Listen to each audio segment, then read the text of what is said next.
தமிழ் சொந்தங்களே, எப்படி இருக்கீங்க? நான் வந்து இப்போ தோசை ஊற்றுறேன். இப்போ வந்து நம்ம 8 மணிலேருந்து 9 மணிக்குள்ளே பார்த்துக்கிட்டிங்கன்னா நம்ம ஒருத்தவங்ககிட்ட சண்டை போடுவோம்.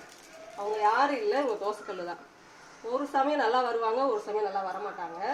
எப்படின்னா நம்ம நல்லா சுற்றுவோம். சுட்டு கொடுத்துட்டு வீட்டுக்காரங்களுக்கு, குழந்தைங்களுக்கு, வேறு யாராவது வீட்டில் இருந்தால் அவங்களுக்கு, பெரியவங்களுக்கு எல்லாத்தையும் ஊற்றி கொடுத்துருவோம். ஊற்றி கொடுத்துட்டு நம்ம டயர்டாகிடுவோம். கடைசி நமக்கு ஊற்றி கொடுக்க யாரும் இருக்க மாட்டாங்க. அந்த பிஞ்சு தோசை ஏதாவது 2 3 அங்கிட்டு கிடந்துச்சுன்னா எடுத்து சாப்பிட்டு போயிடுவோம். நம்ம வாட்டுக்க நம்மளும் மெனக்கெட்டு நமக்குன்னு செய்ய மாட்டோம். இந்த வீடியோ யாராவது பார்த்தீங்கன்னா, அன்னைமாருங்க, தம்பிமாருங்க, அப்பாமாருங்க யாராவது பார்த்தீங்கன்னா, உங்கள் மனைவியை வாரத்தில் ஒரு நாள் கூட அவங்கள உட்கார வச்சு ஒரு 2 தோசை மட்டும் அவங்களுக்கு ஊற்றி கொடுத்தீங்கன்னா அவங்க அவ்வளோ சந்தோஷப்படுவாங்க.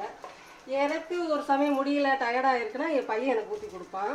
செல்லக்குட்டி அவர் தான் இப்போ வீடியோ எடுக்கிறாரு.